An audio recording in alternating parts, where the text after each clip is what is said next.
हम 5। मक्खनपुर नामक राज्य में मिथिला नाम की एक औरत अपने 5 बेटों के साथ रहती थी। पांचों में अलग अलग गुण थे, क्योंकि ये बेटे भगवान की कृपा से उसके घर पर पैदा हुए थे। बड़ा बेटा था वो बिजली से खेल सकता था, छोटा बेटा था वो पानी को अपने वश में कर सकता था, वही मंझला बेटा काफी दर्द झेल सकता था और चौथा बेटा अपनी सांस रोक सकता था और पांचवा बेटा हवा में उड़ सकता था। पर वो देखने में एक जैसे थे, क्योंकि वो जुड़वा पैदा हुए थे, जिस वजह से कोई भी उन्हें पहचान नहीं पाता था। और मिथिला ने भी ये बात सभी से छुपा कर रखी थी कि उसके 5 बेटे हैं, क्योंकि हमेशा एक बेटा ही सभी के सामने आता था और सभी उसे ही जानते थे, जिसका नाम लाखन था। लाखन, अरे तुम सभी सो जाओ, क्योंकि तुम्हें रात में समुद्र से सीप भी तो लानी है, जिससे हमें मोती मिल सके। हाँ माँ, हम सो जाते हैं, आप चिंता मत कीजिए। अरे चिंता की क्या बात है, तुम पांचों तो मेरे 5 रत्न हो और मुझे खुशी है कि हम सभी साथ हैं। हाँ माँ, और ऐसे ही हमेशा हम साथ रहेंगे, जिससे कोई भी हमारा कुछ नहीं बिगाड़ सकेगा। हाँ हाँ बेटो, अच्छा अब सो जाओ, बहुत रात हो गई है। इसके बाद वो सभी सो गए। आधी रात को सभी उठे और समुद्र में सीप पकड़ने के लिए नदी पर चले गए। अरे भाइयों, जब तक मैं समंदर का पानी अपने मुंह में करता हूँ, तब तक तुम लोग जल्दी जल्दी से सीप उठा लो। मैं सिर्फ 7 मिनट तक ऐसा कर सकता हूँ। हाँ भैया, हमें पता है, आपको रोजाना एक ही बात बताने की जरूरत नहीं है। हम जल्दी से सारी सीप उठाकर ले आएंगे। ठीक है, अब जल्दी से जाओ, मैं पानी अपने मुंह में भर लेता हूँ। और इसके बाद रामू ने सारा पानी अपने मुंह के अंदर भर लिया और इसके बाद उसके भाइयों ने जल्दी जल्दी सारी सीप उठा ली और फिर वो बाहर आ गए और फिर रामू ने सारा पानी छोड़ दिया। इसके बाद रामू ने कहा, आज सीप से मोती निकालकर चंदन बेचने जाएगा। ठीक है भैया, आज मैं जाता हूँ। और इसके बाद चंदन बाजार में मोती बेचने गया। सभी मछुआरों के मोती बहुत ही छोटे थे और बहुत को तो सीप मिलती भी नहीं थी, पर चंदन हमेशा बड़े बड़े मोती लाता था और उसके मोती कुछ ही देर में बिक जाते थे, जिस वजह से मछुआरे परेशान रहते। जब उसके सारे मोती बिक गए तो उसके पास सभी मछुआरे आए और उससे कहा, अरे भाई, तू इतने मोती कहाँ से ले आता है? हमें तो इतनी सीप मिलती ही नहीं है। हाँ, ये एकदम ठीक कह रहे हैं। मुझे तो ऐसा लगता है कि तू जादू टोना जानता है, इसी वजह से तू इतनी सारी सीप ले आता है। अरे नहीं नहीं भैया, ऐसा कुछ भी नहीं है, आपको गलतफहमी हुई है। अरे हमें गलतफहमी नहीं हुई है, हम क्या देखते नहीं है? तू रोज कितने बड़े बड़े मोती लाता है, जबकि हमारे मोती कितने छोटे होते हैं और तेरे मोती हमसे जल्दी बिक भी जाते हैं। बता, तू क्या करता है? हाँ भैया, मैं बताता हूँ। आप लोग कल रात नदी के पास आ जाना, मैं आपको भी इतने ही मोती दे दूंगा। और इसके बाद वो वहाँ से चला आया। घर पर आने पर चंदन ने अपने भाइयों को सारी बात बताई तो उसके बड़े भाई रामू ने उससे कहा, तुम चिंता मत करो, कल मैं अकेला ही जाऊंगा, तुम लोग घर पर ही रहना। इसके बाद रात के समय वहाँ पर सभी मछुआरे पहुँच गए और रामू ने उन सभी से कहा, अच्छा, मैं अपने अंदर इस समंदर का पानी ले लूंगा, पर मैं सिर्फ 7 मिनट के लिए ही ऐसा कर सकता हूँ। अगर तुम लोगों ने इतनी देर में सीप नहीं ली तो मैं पानी को छोड़ दूंगा। अरे हाँ, तुम चिंता मत करो, तुम जल्दी से पानी अपने अंदर लो। इसके बाद रामू ने समंदर का सारा पानी अपने मुंह के अंदर ले लिया और सभी मौका देखकर सीप चुनने लगे, पर उन्हें बहुत ज्यादा समय हो गया। रामू बार बार उन्हें बुला रहा था, पर कोई भी सुन नहीं रहा था और हार कर उसने सारा पानी वापस समुद्र में छोड़ दिया। पानी के प्रभाव से वो सभी चिल्लाने लगे, बचाओ बचाओ, कोई तो बचाओ, हम डूब रहे हैं, हमारी मदद करो। अरे बचाओ बचाओ, हम मर रहे हैं, हम मर रहे हैं, हम डूब रहे हैं। हाँ, कोई तो बचाओ, इस रामू ने तो हमें मार डाला, बचाओ बचाओ। और कुछ ही देर में सारे मछुआरे डूबकर मर गए। जब ये बात महाराज को पता लगी तो मछुआरों के परिवार वाले रामू को पकड़कर महाराज के पास ले आए। ये मैं क्या सुन रहा हूँ? तुमने नदी में डुबाकर बहुत सारे लोगों को मार दिया है। नहीं नहीं मालिक, हमने चेतावनी दी थी कि मैं 7 मिनट से ज्यादा अपने मुंह के अंदर पानी नहीं रख सकता हूँ, पर इन्होंने मेरी चेतावनी मानी ही नहीं। इसी वजह से यह हादसा हो गया।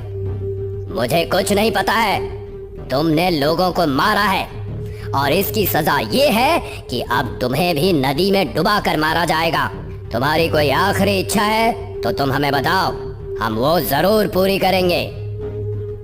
हाँ हाँ मालिक, मेरी एक आखिरी इच्छा है कि मैं अपनी माँ से मिलकर आऊं। ठीक है, तुम जाओ, तुम्हें कल समंदर के पानी में डुबा कर मारा जाएगा। और इसके बाद रामू अपने घर पर आया और सारी बात बताई। इस पर चंदन ने उससे कहा, भाई आप चिंता मत कीजिए, सब कुछ ठीक हो जाएगा। अगले दिन रामू समुद्र पर पहुंचा और इसके बाद राजा ने उससे कहा, अब तुम जाओ और जाकर इस समंदर में डूब जाओ। ये सुनकर रामू समुद्र में चला गया, पर समुद्र ने उसका कुछ नहीं बिगाड़ा। ऐसा लग रहा था मानो समुद्र उसका दास हो और वो उसी के इशारों पर चल रहा हो। ये देखकर सभी बहुत हैरान हुए। अरे ये क्या हो रहा है? रामू को तो कुछ हो ही नहीं रहा है। ऐसा लग रहा है मानो समंदर उसकी बात मान रहा हो और वो उसे कुछ कर ही नहीं रहा हो। ये देखकर राजा भी काफी हैरान हुआ और रामू समुद्र से बाहर आ गया। रामू को सही सलामत देखकर राजा ने उससे कहा, अरे ये कैसे हो गया? तुम्हें समंदर ने डुबोया क्यों नहीं? ऐसा कैसे हो सकता है? मुझे तो कुछ समझ में ही नहीं आ रहा। पर रामू चुपचाप वहाँ पर खड़ा रहा। इस पर राजा ने कहा, ठीक है, कल तुम्हें करंट दिया जाएगा, तब देखते हैं तुम कैसे बचते हो। क्या तुम्हारी कोई आखिरी इच्छा है? हाँ मालिक, मुझे अपने घर माँ से मिलने जाना है, क्योंकि कल पूरी रात मेरी माँ बहुत रोई है। क्योंकि जब उन्हें पता लगा कि मैं मरने वाला हूँ तो उन्होंने रो रो कर अपना बुरा हाल कर लिया। ठीक है, तुम जाओ, अब तुम्हें कल बिजली से करंट दिलवाया जाएगा। इसके बाद रामू घर पर आ जाता है और सारी बात बताता है। इस पर लाखन ने कहा, आप भैया चिंता मत कीजिए, कल मैं आपकी जगह पर जाऊंगा, क्योंकि मुझे तो बिजली से कुछ होता ही नहीं है। ये सुनकर सभी लोग बहुत खुश हुए और फिर अगले दिन रामू की जगह पर लाखन वहाँ पहुँच गया। और उसके बाद जैसे ही लाखन को करंट लगाया गया, उसे कुछ नहीं हुआ, उल्टा उस व्यक्ति को करंट लग गया जो लाखन को करंट लगा रहा था। मुझे तो बहुत मजा आ रहा है इस बिजली के करंट से। आहा, धम ता धम ता धम ता धम धम ता धम धम ता धम ता ता धम ता धम ता। आहा, ये देखकर लोग बहुत हैरान हुए। लोगों को समझ में ही नहीं आ रहा था कि आखिर रामू को करंट क्यों नहीं लग रहा है। ये देखकर राजा भी बड़ा हैरान हुआ और इसके बाद लाखन वहाँ से आ गया। इस पर राजा ने कहा, अरे ये कैसे हो सकता है? तुम्हें करंट क्यों नहीं लगा? मुझे तो कुछ समझ में ही नहीं आ रहा है। आखिर ऐसा कैसे हो सकता है? पता नहीं महाराज, मुझे तो कुछ भी नहीं पता है। आपने खुद ही देख लिया कि बिजली ने मेरा कुछ नहीं बिगाड़ा। हाँ, ये तो मुझे भी पता है, ज्यादा चालाक मत बनो। अब तो मैं कल तुम्हें बताता हूँ। कल तुम्हें मार मार कर अधमरा कर दिया जाएगा, यानी कि तुम्हारी गर्दन काट दी जाएगी। तब देखते हैं तुम कैसे बच जाते हो। क्या तुम्हारी कोई आखिरी इच्छा है? हाँ महाराज, मैं फिर से अपनी माँ से मिलना चाहता हूँ, क्योंकि उनकी तबीयत बहुत ज्यादा खराब है। इस वजह से मैं आखिरी बार उन्हें देखना चाहता हूँ। ठीक है, तुम जाओ, कल तुम्हारे 2 टुकड़े किए जाएंगे। इसके बाद लाखन घर पर आ जाता है और सारी बात अपने घर वालों को बताता है। इस पर चंदन ने कहा, भैया कल मैं आपकी जगह पर जाऊंगा, क्योंकि आपको तो पता ही है कि मुझ पर मार का कोई असर नहीं होता है, ना ही मेरे टुकड़े हो सकते हैं। मैं बहुत ही मजबूत हूँ। हाँ, मुझे पता है। इसके बाद अगले दिन चंदन वहाँ पहुँच जाता है। उसके बाद जैसे ही एक आदमी चंदन के शरीर पर तलवार चलाता है, वो तलवार टूट जाती है, पर चंदन के शरीर को कुछ नहीं होता। ये देखकर राजा बहुत हैरान हुआ कि आखिर ये सब कैसे हो रहा है। और फिर सबसे अंत में राजा कहता है, अब इसे जमीन में गाड़ दिया जाएगा, जिससे ये जिंदा नहीं बच सकेगा। और इसके बाद राजा फिर उससे आखिरी इच्छा पूछता है और फिर से वो वही इच्छा बताता है। घर आने पर वो सारी बात अपने परिवार वालों को बताता है। इस पर रमेश कहता है, अब भैया मैं आपकी जगह पर जाऊंगा, क्योंकि मैं बहुत देर तक सांस रोक सकता हूँ।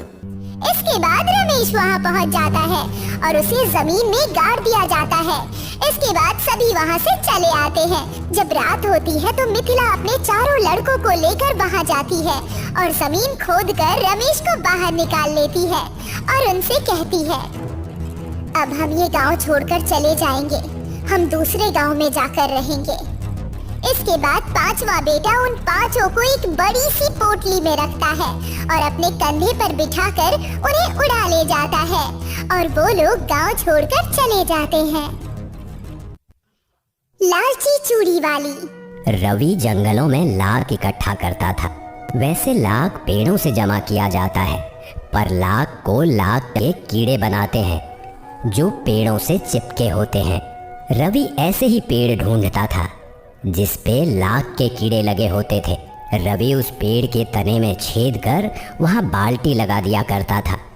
जब बाल्टी भर जाया करती थी तब रवि उस बाल्टी का लाख घर ले आता था।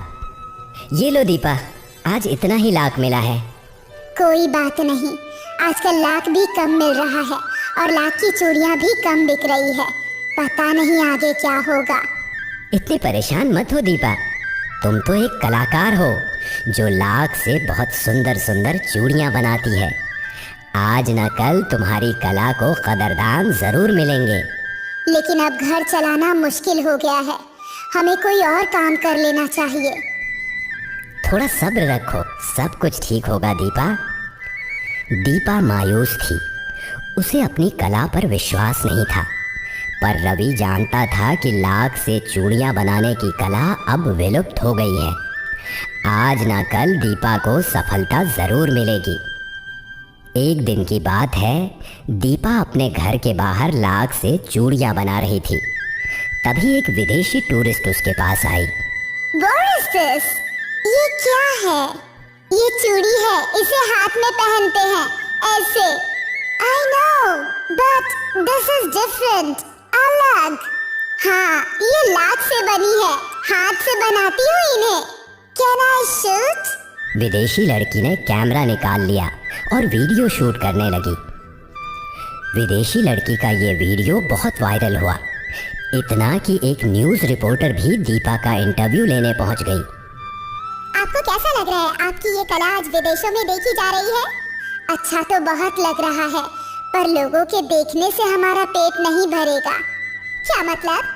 मतलब लोग देख तो रहे हैं पर खरीद नहीं रहे हैं। हमारी कला तभी जीवित रहेगी जब औरतें हमारी चूड़ियाँ खरीदेंगी। तो सुना आपने दीपा जी की बात। दर्शकों, आपसे ये विनती है कि आप ये लाख की सुंदर चूड़ियाँ खरीदें और ऐसे कलाकारों की मदद करें। जैसे ही दीपा न्यूज़ में आई, उसकी दुकान के बाहर ग्राहकों की भीड़ लगने लगी। मुझे वो लाल वाली चाहिए, मुझे पीली वाली। भीड़ इतनी बढ़ गई कि रवि और दीपा मिलकर भी भीड़ संभाल नहीं पा रहे थे। दीपा ने जितनी भी लाख की चूड़ियाँ बनाई थी सब हाथों हाथ बिक गई, और वो भी महंगे दामों में। इतने सालों बाद आज दीपा और रवि बहुत खुश थे। उन्होंने एक साथ बहुत सारे पैसे कमा लिए थे। कल सोच रहा हूँ कि 2-3 लोगों को ले जाऊं। अब ज्यादा लाख चाहिए ना। हाँ हाँ, कभी सपने में भी नहीं सोचा था कि ऐसा होगा। सारी चूड़ियाँ बिक गई। मुझे पता था दीपा, लेकिन अब बस ज्यादा लाख मिल जाए। क्यों? कोई समस्या है क्या? हाँ, आजकल जंगलों में लाख के कीड़ों की गिनती कम हो गई है। शायद जंगल कम होते जा रहे हैं, इस वजह से कीड़ों की संख्या भी कम हो गई है। लेकिन हमें तो लाख की बहुत जरूरत है। देखते हैं क्या कर सकते हैं। अगली सुबह रवि 2 और लोगों के साथ जंगल गया और उसने लगभग सारे पेड़ों में छेद करके उन पर बाल्टी बांध दी और इंतजार करने लगा। शाम में जब उन्होंने बाल्टियां देखी तो कुछ खाली थीं और कुछ आधी भरी हुई थी। चलो कम से कम इतना तो मिला। रवि ने सारा लाख दीपा को दे दिया। जितना मिला है ले आया हूँ, बाकी बाल्टियां बांध दी है, उम्मीद है जल्दी भर जाएगी। ठीक है। रवि को जितना लाख मिलता उससे दीपा चूड़ियां बनाकर बेचा करती थी, पर ग्राहक ज्यादा थे और लाख कम। दीदी, ये क्या? आज भी मुझे चूड़ियां नहीं मिली। कितने दिनों से आ रही हूँ, रोज मेरे ही समय में लाख खत्म हो जाता है। ऐसी कोई बात नहीं है, कल आपको पक्का चूड़ियां मिलेंगी। पक्का ना? हाँ। अब दीपा परेशान थी। बढ़ते ग्राहकों के लिए उसके पास लाख था ही नहीं। अब हमें कुछ तो करना पड़ेगा। मैंने कई और ठेकेदारों से भी बात कर ली है और किसी के पास लाख नहीं है। तो अब क्या होगा? एक रास्ता है। क्या? एक ठेकेदार बता रहा था उसके पास फैक्ट्री में बनने वाला नकली लाख है। नकली लाख? कह रहा था कि असली और नकली का फर्क कोई बता नहीं सकता और चूड़ियां और भी सुंदर बनती हैं उस लाख से। एक बार कोशिश करके देख लें क्या? किसी को पता चल गया तो? हमारे अलावा यहाँ असली और नकली लाख की समझ किसे है? वो तो है। दीपा नकली लाख इस्तेमाल करने के लिए मान गई। अगली सुबह रवि नकली लाख ले आया और दीपा चूड़ियां बनाने लगी। नकली लाख हूबहू असली की तरह दिख रहा था और बहुत आसानी से दीपा ने उसकी चूड़ियां बना ली। आज मुझे चूड़ियां मिलेंगी ना? हाँ, जितनी चाहे उतनी मिलेंगी। मुझे तो लाल चाहिए, नीली, पीली, गुलाबी और हरी भी। ठीक है, अभी बनाती हूँ। दीपा ने उस औरत के सामने नकली लाख से चूड़ियां बनाई और वो चूड़ियां उसे बहुत अच्छी लगी। बहुत सुंदर है दीदी। औरत खुशी खुशी पैसे देकर चली गई। दीपा ने फिर नकली लाख की चूड़ियां ही बेचना शुरू कर दी। ग्राहक इस बात से खुश थे कि सभी को चूड़ियां मिल रही थी और दीपा और रवि मुनाफे से खुश थे। आज किसी को पता नहीं चला कि लाख नकली है। पता चलेगा भी कैसे? तुम्हारी चूड़ी बनती ही इतनी सुंदर है। वो तो है। कुछ दिनों तक दीपा का व्यापार बहुत अच्छा चला। फिर एक दिन एक बूढ़ी औरत दीपा के पास आई। बेटा, सुना है तुम लाख की चूड़ियां बनाती हो। हाँ माँ जी, बिल्कुल सही जगह आई है आप। मुझे 2 हाथ भर के लाख की चूड़ियां दे दे बेटी। वो क्या है कि मेरी बेटी की शादी है और हमारे घराने में लाख की चूड़ियों के बगैर शादी नहीं होती। अभी देती हूँ काकी, ये देखिए। दीपा ने बूढ़ी औरत को कई लाल रंग की चूड़ियां दिखाई। बूढ़ी औरत बड़ी गौर से चूड़ियों को देखने लगी। वो काफी देर तक चूड़ियां देखती रही। क्या हुआ काकी, कोई चूड़ी पसंद नहीं आई क्या? चूड़ियां तो अच्छी हैं, लेकिन इनमें लाख की चूड़ियां कहाँ है? ये सारी लाख की चूड़ियां तो है। बुढ़ापा मुझे आया है और आंख तुम्हारी कमजोर है बेटी। इनमें से एक भी चूड़ी लाख की नहीं है। क्या? ये देख, मेरी चूड़ियां लाख की है। इनमें अब भी लाख की खुशबू है। लाख कितना भी पुराना हो जाए, अपना गंध नहीं छोड़ता और इन नई चूड़ियों में तो लाख की गंध ही नहीं है। दीपा परेशान थी। उसके माथे से पसीना छूटने लगा। तभी आसपास की सारी औरतों ने बूढ़ी औरत की चूड़ी सूंघी। सभी गंध सूंघकर हैरान थे। तो ये क्या है? जो भी हो, बस लाख नहीं है। दीपा बहन, ये सब क्या है? आप अब तक हम सबको धोखा देती आ रही थी। इसे तो हवालात में डाल देना चाहिए, धोखेबाज। नहीं, ऐसा मत कीजिए। मैं माफी मांगती हूँ, मुझसे गलती हो गई, माफ कर दीजिए। फिर कभी नकली लाख नहीं बेचूंगी, माफ कर दीजिए। सारी औरतों ने दीपा को बहुत खरी खोटी सुनाई। दीपा अपने किए पर शर्मिंदा थी। अगली बार कोई तुमसे चूड़ी खरीदेगा ही नहीं। ऐसा मत बोलिए, ये मेरी रोजी रोटी है। और तुमने अपनी रोजी रोटी के साथ ही बेईमानी कर दी। बहुत लालची हो तुम। सारी औरतें सुना सुना कर चली गई।